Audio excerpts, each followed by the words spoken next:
Good morning, everyone. I am Emmanuèle van Houdenhoven. I am the Sales and Recruitment Manager at Undutchables. Kim, you ready? I am ready. Good. All right. Well, it is a great joy and a privilege to introduce our luminous expert for this 2026 Expert Talk series. I name Kimberly Fuqua.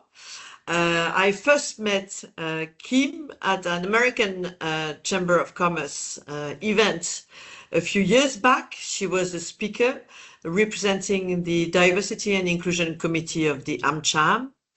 And I have to say, her energy, sharp mind, a kind approach always to people made her immediately stand out.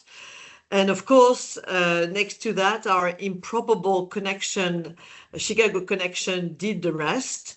We've talked for many months, years, before we reached the point of this year. Kim's story is a story of life, love, and leadership, as she likes to describe it herself. And a mission in life is really to unlock potential of greatness potential in others, in all, really. Kim comes originally from Chicago, from Naperville, to be precise. And the story reads pretty much like a piece of American history. Her parents were Buppies. They were part of the Great Migration, moving from Alabama to Chicago in pursuit of opportunity. Her education was shaped by the civil rights movement. This legacy of resilience, progress, and possibility clearly still runs through everything that she does. Her her career at Microsoft began nearly 30 years ago in North Carolina. And she started actually as a recruitment assistant. Her first experience in Europe dates back from the 70s in Germany. And she might share a few funny anecdotes about that with us along the free series, the free sessions that we'll do together. She moved to the Netherlands in 2019, still with Microsoft, currently as the Senior EMEA Director of Customer Experience.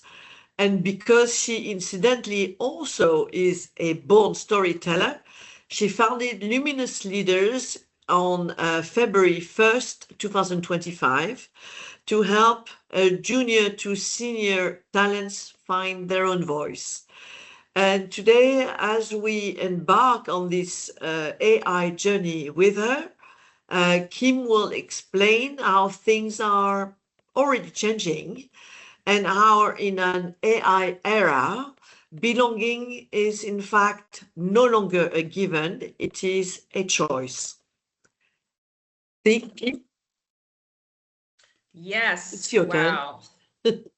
That was amazing. And it's always so humbling to hear people talk about your history, your past, your background. So thank you so much, Emmanuelle. And thank you, Undutchables, for the opportunity to have this discussion this morning. Really looking forward to speaking about what human-centered belonging really looks like as technology takes off so quickly every day, doing something new, something different, working at Microsoft. I feel it, and I'm sure all of you feel it as well. So I am going to share here in just a moment, and let me know when you see the slides. Yes, perfect. It's there. Excellent. Excellent. Let's start with this. In the Netherlands right now, today, 56% of companies report struggling to find the right talent.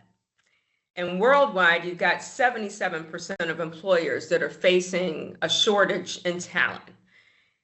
And I think we all know it's not because the talent doesn't exist. It's out there. It's there. But it's harder than ever now to attract and integrate and retain the best talent. So the first thing I'm going to do, so we're going to jump right in, folks, with interactive polling. I'm really curious to know where you and your organizations are feeling this talent management struggle the most. And I will open up a poll. Just give me one moment and you will see it. You'll get to choose in just a second. Okay, there we go. Reopen the poll. Okay, there we go. So it should be showing up. You've got 4 things to choose from. Where are you really feeling the pressure today? Is it finding the right candidate? Is it talent retention? Is it integrating international talent? Or is it making sure that your current workforce has the skills needed to work in this new AI world? If you could please start to fill that out. Can everyone see the poll? I think we can. I see it as well. Okay. Because I'm not seeing, I don't know if I'm supposed to. You see the results? Nope, but maybe I should press Versenda. Yeah. Is that what I press? Yeah. Okay, let's see Exactly. here. Oh, I have to, it's interesting. It's making me, there we go. Yeah. Huh. Upskilling and reskilling the workforce is number 1. And then number 2 is finding the right qualified candidates. So I think that actually syncs with exactly what we're seeing today. The pressure is building, right? Because you need to upskill the people that you have in your organization, but you also need to keep finding the right folks. And retaining talent, I find it interesting. Retaining talent is the 3rd one, but integrating international talent wasn't chosen at all. So, wow. So that's good. I'm glad people aren't struggling with that piece. But where we see the upskilling piece, that fits right in with where AI is coming into play. And we're typically trying to get people to understand AI, but also trying to implement new AI solutions. And I think, I'm going to close the poll now. I think that the biggest thing that we have to not worry about, or maybe think about, is AI, because organizations, and I think humans in general, are doing what we've always done in times like this.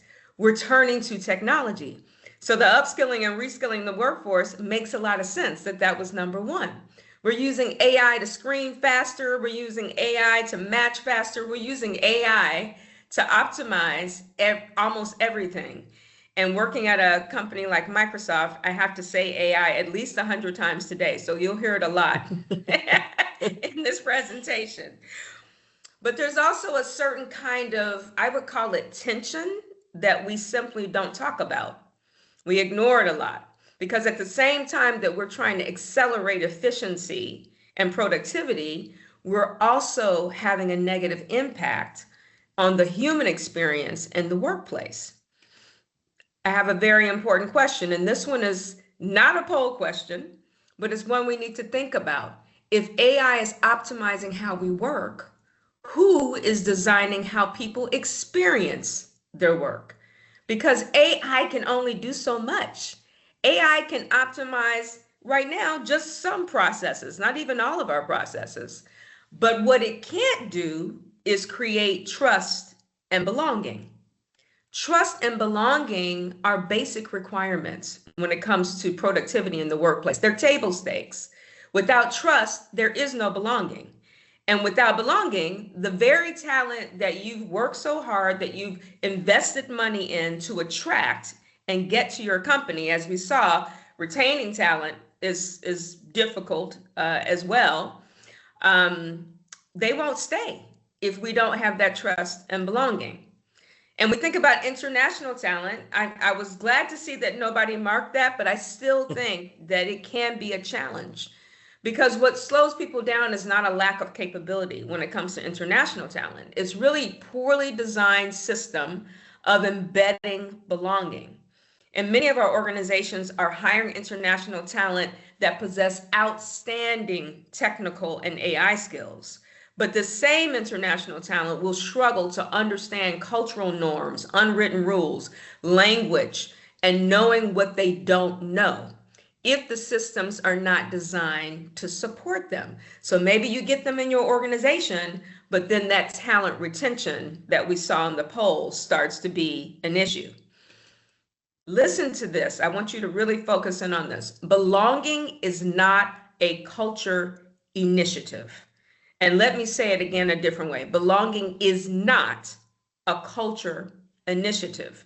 This is so important to understand because it is a consistent thing that we have to constantly think about. Creating an environment of belonging requires a set of decisions that are intentional about your system design. Intentional and consistent and constant. You have to always be thinking about what's next. And I think that's something else that's happening in this era of AI. It speeds up what you have to think about and changing and how you need to manage change in general and transformation. What we're seeing in the data, and this comes directly from Deloitte's March 2026 Human Capital Trends research, is this: intentional design, not technology alone, is becoming the real differentiator for AI success. Not the algorithm, not the hottest, shiniest, brand new AI tool in the room, but the design of AI and where it fits in your organization's processes, the why, the what, the when, the how AI is implemented and used by your workforce determines how successful your organization will be with AI implementation. Or should I say, it determines how successful your organization will be, period. So I want to talk about this not just in theory, but I'm going to make it real for you.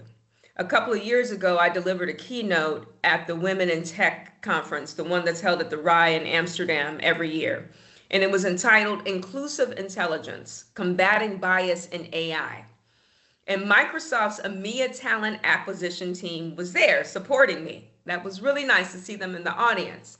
And later, what they told me, what stood out to them wasn't just the opportunity of AI to make the workplace more productive or more efficient or to make recruiting easier or faster for them, but it was the risk of bias and unintended discrimination that they really had not strongly considered before they heard my talk.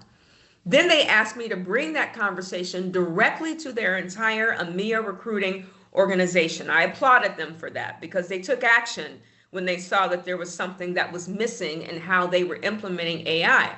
And they wanted to move fast with AI, but they wanted to do it responsibly, ethically, and without reinforcing the very biases that they were trying to mitigate. And that's exactly the challenge many of our organizations are dealing with right now. Because what this means in practice and what the EMEA talent acquisition team at Microsoft understood is that AI will scale your true culture, the culture you currently have in place, including your blind spots. So if a strong tendency towards bias exists anywhere, AI accelerates it everywhere. And I'm a realist. As humans, we are all biased to some extent. But you have to look for where the strong tendency is and where that could possibly be impacting the organization negatively and try to nip that in the bud, because AI will then blast it out if you're not focused on it and not noticing how it's impacting you. So perhaps you remember about Amazon's use of the AI recruiting tool. I'm going to play a little video for you. Listen to this.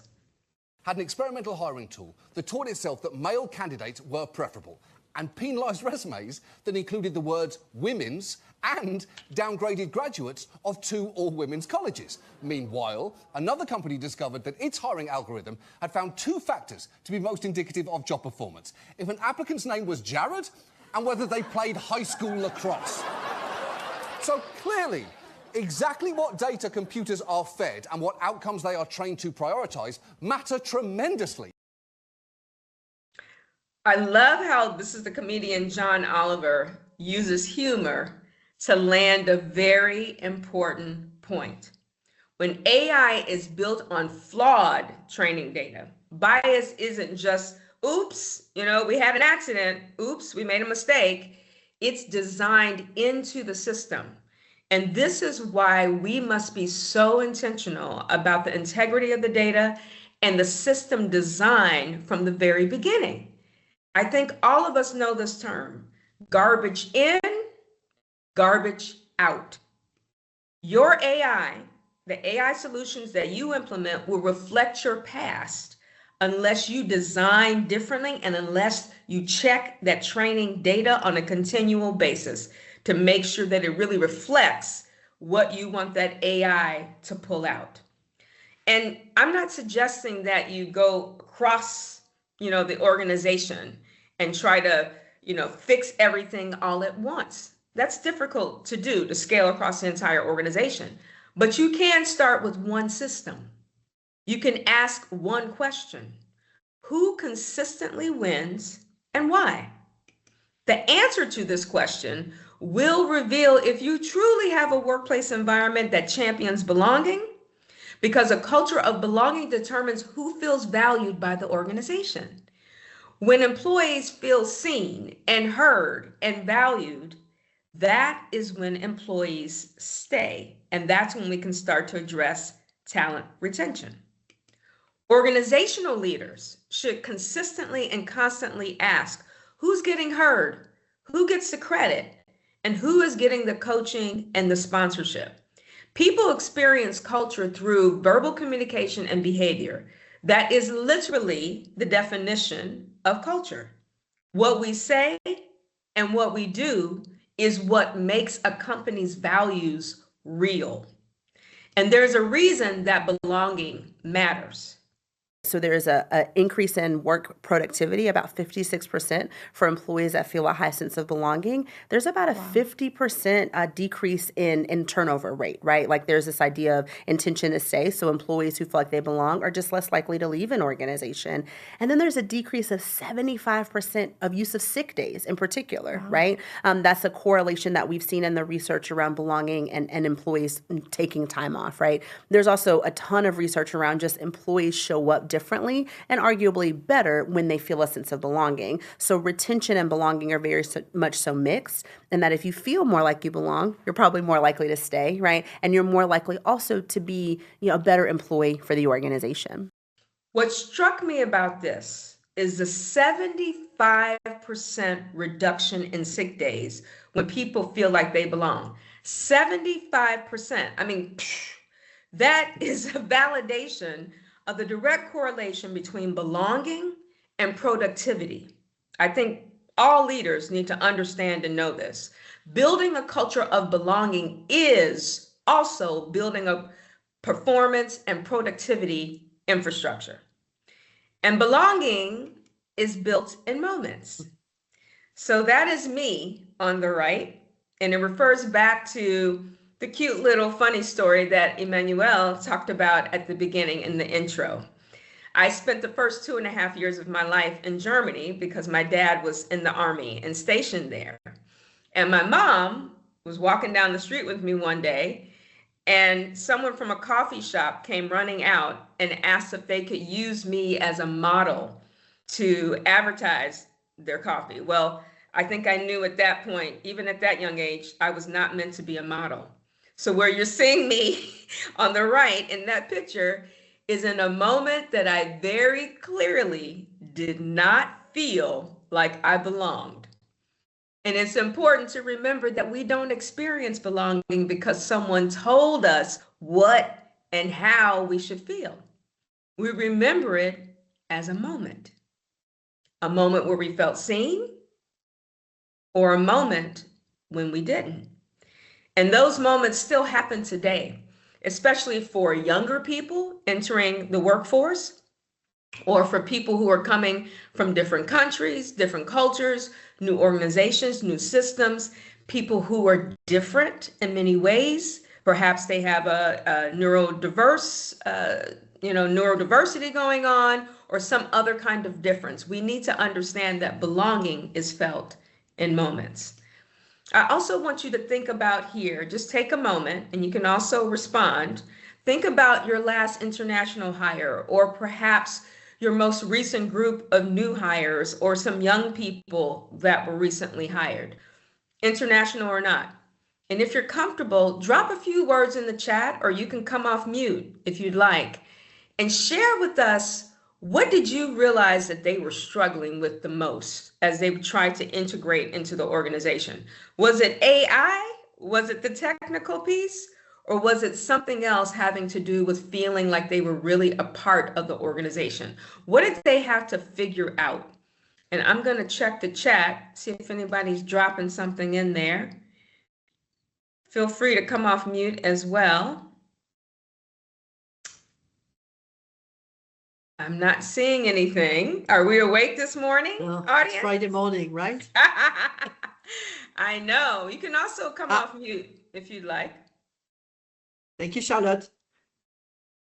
The tech part, getting on all the systems. Interesting. Interesting. Okay. Anyone else?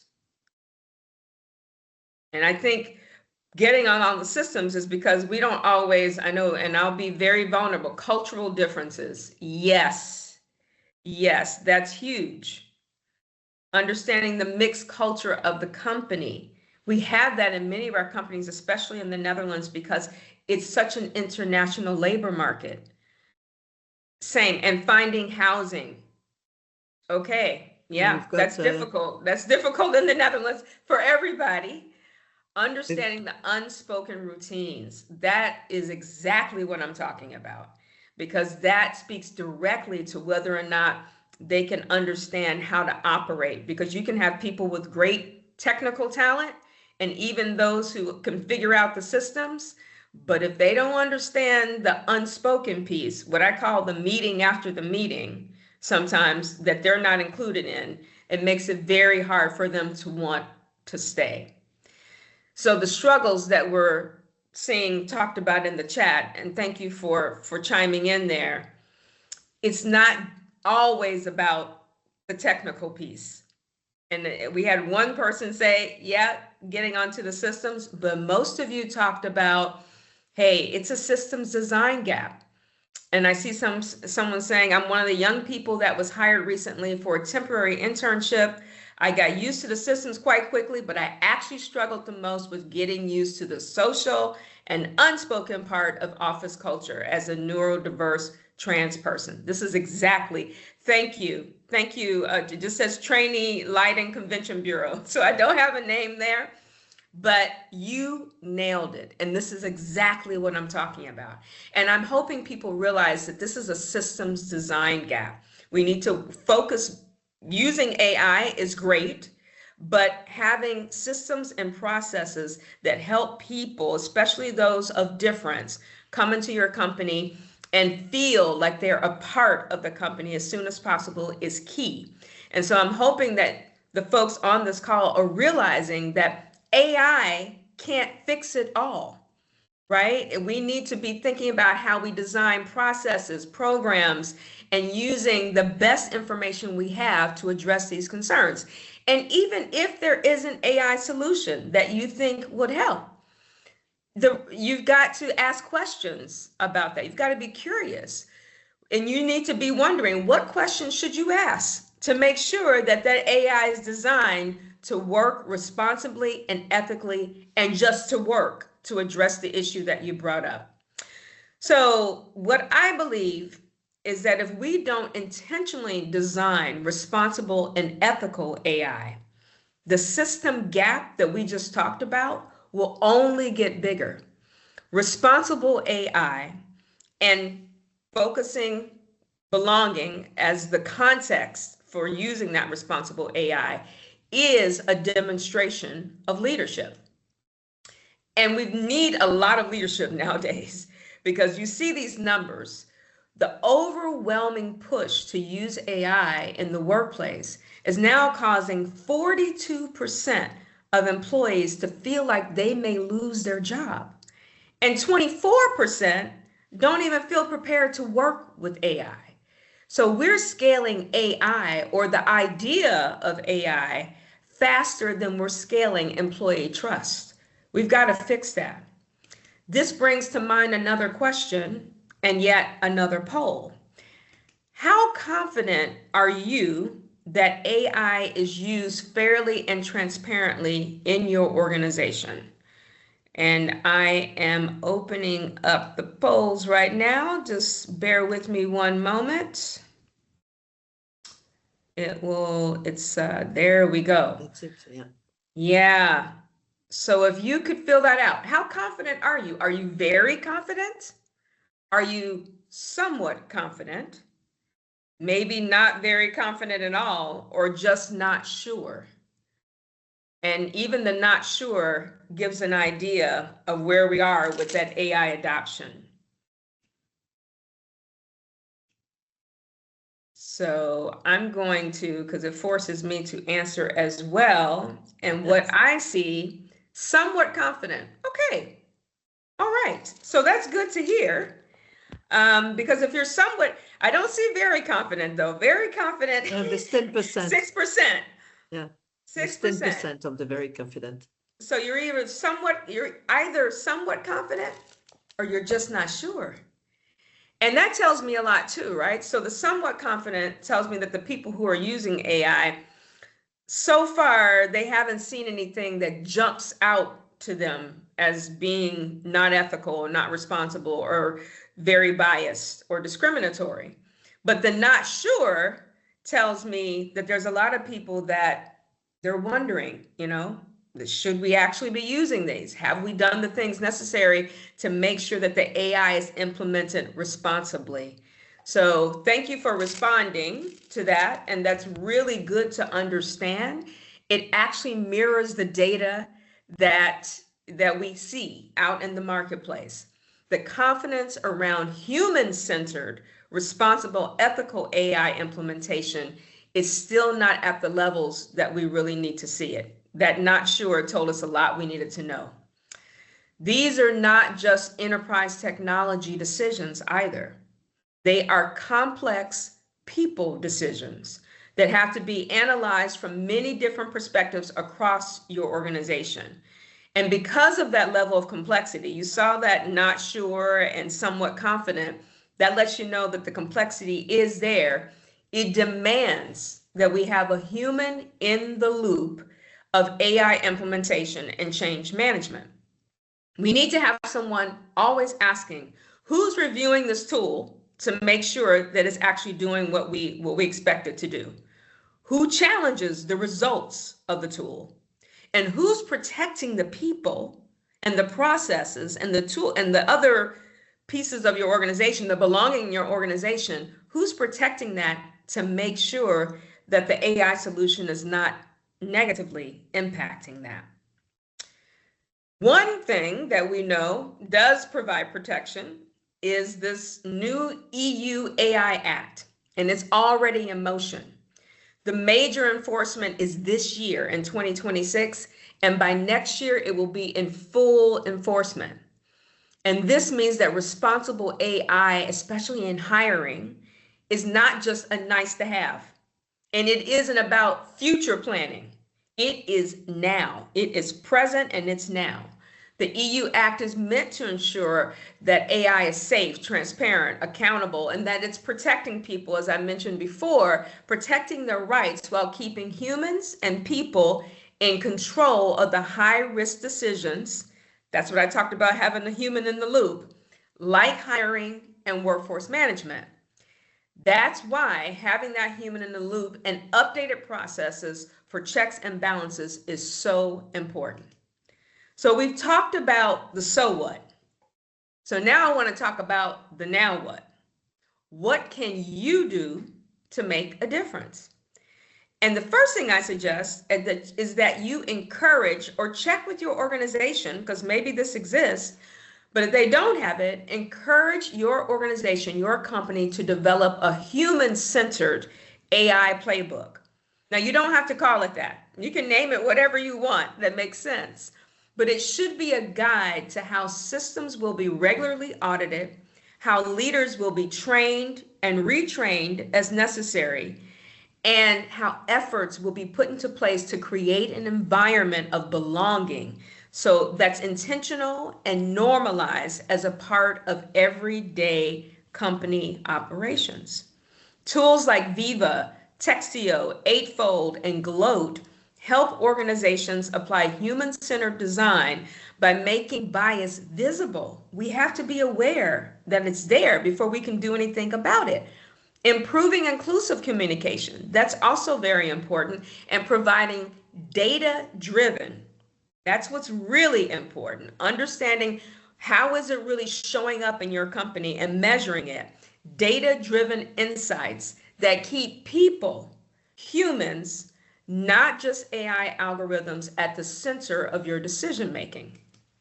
Under Luminous Leaders, and that's the company that I founded, I offer training to senior managers across the company at every level of the organization to help them understand how to create an environment of trust and belonging. Because as I said, and as you saw in the numbers, it is key before you implement AI that you've got the right culture. So I want to understand where you will focus next. What is your biggest priority after today? And I'm going to go to the next poll. Let's see here. How do I get to it? Just bear with me a moment, guys. Okay, because I really want to know what you're thinking about now that you've heard all of these, the stories and the stats. Now what's interesting is what you plan on doing about it. And I just reopened the poll, so you should see it pop up. Will it be reviewing hiring processes? So you want to know, are these hiring processes in alignment with the regulatory responsibilities and obligations that your organization has?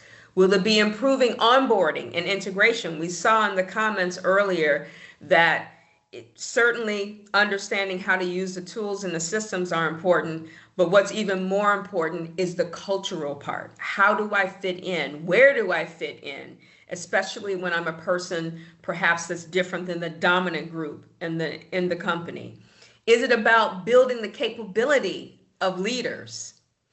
Or is it about defining AI governance? And I want to see how we landed with this. Let's see. Wow. So it's almost kind of an even split there. But reviewing hiring processes is the first one. That doesn't surprise me for our audience. And then the next two that come into play are improving onboarding and integration, defining AI governance, building leadership capability. That's interesting that was the last one. So that actually encourages me, because it sounds like to me, if you don't feel that is as important, or if the majority doesn't, that you've got some strong leaders in place in your organizations, which is really good to hear.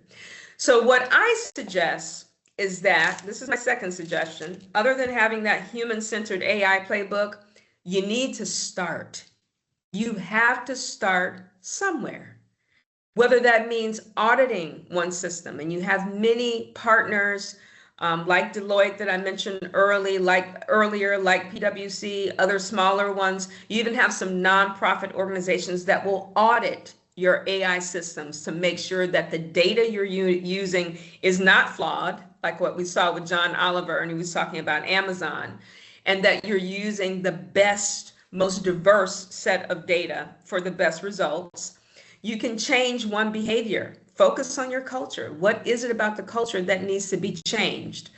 Add one human checkpoint. As I mentioned, having a human in the loop is still required if you want the AI implementation to help your organization be successful. So just start with one area. People don't stay in companies that only focus on optimizing their productivity.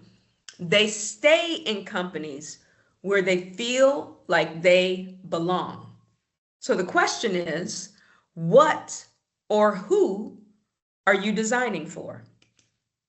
I want to close the talk with this, and then we'll have Q&A on the other side. It's a quote from 12 Quotes About AI and How It Makes Us Better. It was a Forbes article written by Shep Hyken, and he says, AI can make us faster, smarter, and more informed, but it can't make us more caring, empathetic, or trustworthy. That is still our job. Thank you all for listening. And now I'd like to open it up for any questions that you may have. I'll look at the Q&A. Let's see. There's a chat here. Was there anything in the chat? Let me see. Checking. Nope. Yes. So I will go to the Q&A.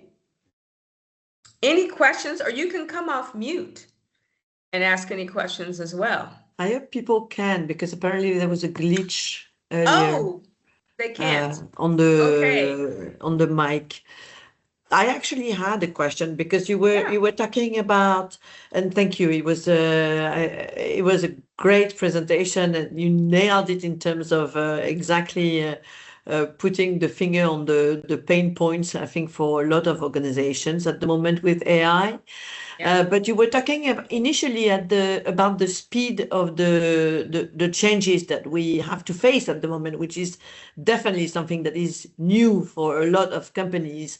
And if you had to kind of prioritize those changes, what would you say to an SME in the Netherlands that is facing a lot more changes that they can handle rapidly? What would be your advice in terms of prioritizing those changes? And when you say changes, you're talking specifically about the technology piece that's changing? Yes, because I feel that in a lot of the SMEs that we talk to here at Undutchables, there are either international companies set up in the Netherlands or Dutch companies going abroad. And a lot of them, technology is not systematically the first priority. Okay. Yeah. But today it is becoming the first priority. But a lot of them are not equipped often to deal with those changes. So what would you advise them to put in place to ramp up, technologically speaking, and face those changes, integrate them, and make them accessible to people, basically? Yeah, often it's a great question, Emmanuelle. And often people think we've got to move faster. We got to keep up with the innovation that's happening. And my belief is that these two things, as you mentioned, it's overwhelming to people. They really struggle with trying to understand it. How can I use it? How does it really help me in my daily job? And you saw the numbers where it said that people are actually afraid of it because they might lose their job. My suggestion, and first of all, I think it has to be at every level. At an organizational or a leader organizational level, you've got to make sure that when you're putting in these AI solutions, they're actually doing what you want it to do and not discouraging people from being more productive and working with it. And so one of the things that I see at Microsoft and even other large companies is that you'll have leaders come out and talk about how they use it. So you have to role model it from a leadership standpoint. I think that's the first thing. The second thing is making sure that managers are not jamming things down the throats of the people in their organization and their teams, but doing a check-in on a regular basis. Hey, this is our latest technology. I know, again, at Microsoft, we have trainings almost every day, and we do what we call these micro trainings. So every week, there is a skill up on AI, and it's 15 minutes. And it might just be a small thing you're learning, like a small prompt, or a new button in Copilot, or a brand new version of agentic AI that they're just giving you a little bit at a time. Because I think you're right, Emmanuelle, is that we have a tendency to get so excited about these tools that we just throw it all in people's faces. and it's not helping us. It's not helping the organization. No. Sometimes we don't even know if those tools are all working the way they should. And then people can't absorb and process them quickly enough to really get the best out of them. So I suggest slow it down. Think about, as a manager, if you are a manager, especially in this audience, think about how you can give little micro learning moments. Just like belonging is built in moments, learning can also be built in moments, especially in the flow of work in the workplace. So those would be my two suggestions. And of course, the third one is always focus on culture, because if your culture is not right, that is the base of good productivity. We heard the expert talk about in the video, 75% of sick days are reduced when people feel like they belong. Yes, it's So there's no unbelievable. doubt. Yeah, that's unbelievable, right? I mean, that was really like mind-blowing to me. So those three things: leadership needs to role model it, management needs to micro dose it, and third, we need to make sure the culture is in place the way it should be. It's clear. Thank you for that. And we actually got a few questions in the chat. The first one is from Brechtje. Is there real buy-in from your management team in terms of promoting D&I, or do you find you often need to convince them? Yeah, so I can only speak, well, I shouldn't say I can only speak, because I have heard from friends and other organizations, but let me speak from my own experience. Promoting D&I, I think, is not the way that we look at it at Microsoft. We look at it as being a part of the culture that we want to build for people to be productive. And so I think it's really giving it a different frame and giving it a different viewpoint when you talk to leadership. Because it's not about promoting D&I, it's about, do you want the best talent in your company? Do you want the best talent to stay at your company? Do you want people to feel like they belong so they can be productive? And I would love, we're going to share this deck afterwards. And so feel free to use it to help leaders and the management and your team understand that when you make sure people of, especially people of difference, you have a dominant group and you have people who are different from the dominant group, when you make sure that they feel like they should be there, the productivity takes off. So it's not about convincing them of promoting D&I, it's about changing the frame that they're looking at when it comes to ensuring everyone in their company is productive. You don't just want the dominant group to be productive, you want everybody to feel that they can bring something to the table and that they're seen and heard and valued. So that's what I would suggest. Language to me is very important. So the language you use is important there. I wouldn't frame it as promoting D&I. I would frame it as making sure the culture is there so that people can be productive. Hopefully that answered the question. Yes. We have a couple of free Microsoft-related questions from Charlotte. How is Microsoft applying AI governance? Is there a change in culture in Microsoft before and after AI? And has Microsoft decreased employees with the use of AI? I guess that's the challenging question. Yeah. So I'm going to be honest. I can't speak because Microsoft has 240,000 employees. So I can't answer really the last question. Has Microsoft decreased employees with the use of AI? I can tell you this, the roles have changed. So I have not, in my 29 years, when I started, I think there were maybe 50,000 people working at Microsoft. There's now 240,000. So it's increased 500% in the past 29 years. So that just means that we're growing, and we're also growing the number of roles. Now, the types of roles have definitely changed. Focused a lot more on data center management, because we need, more data centers and more people to manage those. Focused on data scientists. Focused on, AI agentic experts. So the roles have changed. The decrease, I can't answer that honestly. So not trying to beg off that question, but just want to be honest about what I can answer. Is there a change in culture in Microsoft before and after AI? My personal opinion, no. I think it's not really a change in culture. It's more a change in speed. the speed has been phenomenal. And so I think we're all feeling that. And that has to do with being competitive. If you're not fast enough to market, then you will be beat by your competitor. And the first question, how is Microsoft applying AI governance? We have a whole team of people who are focused on responsible and ethical AI. In addition to that, every single subsidiary around the world, and I think we have over 100, has a whole team of compliance folks. And they do compliance as their full-time job. So for instance, in the EU, you have it in the Netherlands, in Switzerland, in France, in Germany, every single subsidiary has their own compliance team. And then they also have compliance teams at the other levels, at the EMEA level and at the corp level, focused on making sure that we are in alignment with the AI Act, the EU AI Act, and with making sure that we stay ethical with how AI is being used. I think we're at time, but there was one more question. Yes, there is one question from Beatrice. How can we communicate internally about AI in a way that reduces employee fear, especially given daily news about AI-driven layoffs? I think that's a great question to conclude the talk today. Yeah, so first and foremost, I would say this.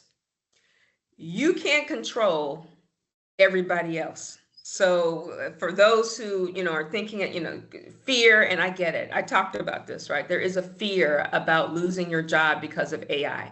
What you can control is what you will do to make sure that you're prepared. So I suggest that everybody get as much education, learning, and continual information about AI and about how you can use AI as much as possible, because you've probably heard the saying that you won't be replaced by AI, but you might be replaced by someone who knows how to use AI. Yeah. So that's very important for you yourself, because you can't control what other folks may do.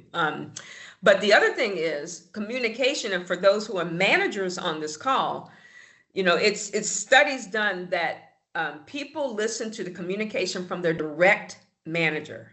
So I think it's very important at the lower and middle management levels that they understand how important people are and keeping people in the center are, even when you're implementing AI solutions. Because as I said before, we think that AI, we're being told that AI can solve for so many problems. But if you look at AI implementation, only 1%, and I found this in my research, only 1% of companies across the world feel that they're mature enough to implement AI and to adopt AI. So you're hearing a lot about it, but just because you're hearing a lot about it doesn't necessarily mean that people are adopting AI as fast as perhaps what you're hearing and what they'd like to do.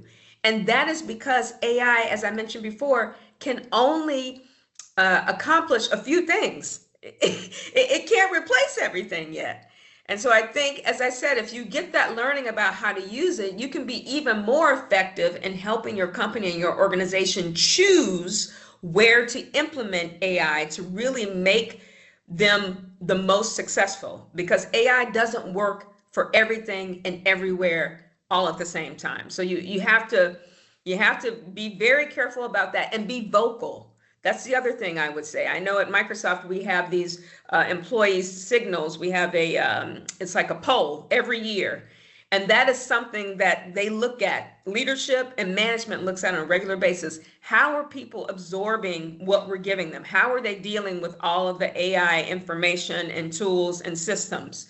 And then that will give you a chance to raise your voice and be honest and open and give feedback about what you're feeling and how you think management should address this. So I say use your voice, and management, please speak up and remember that people have to be in the loop and in the center of these decisions about AI.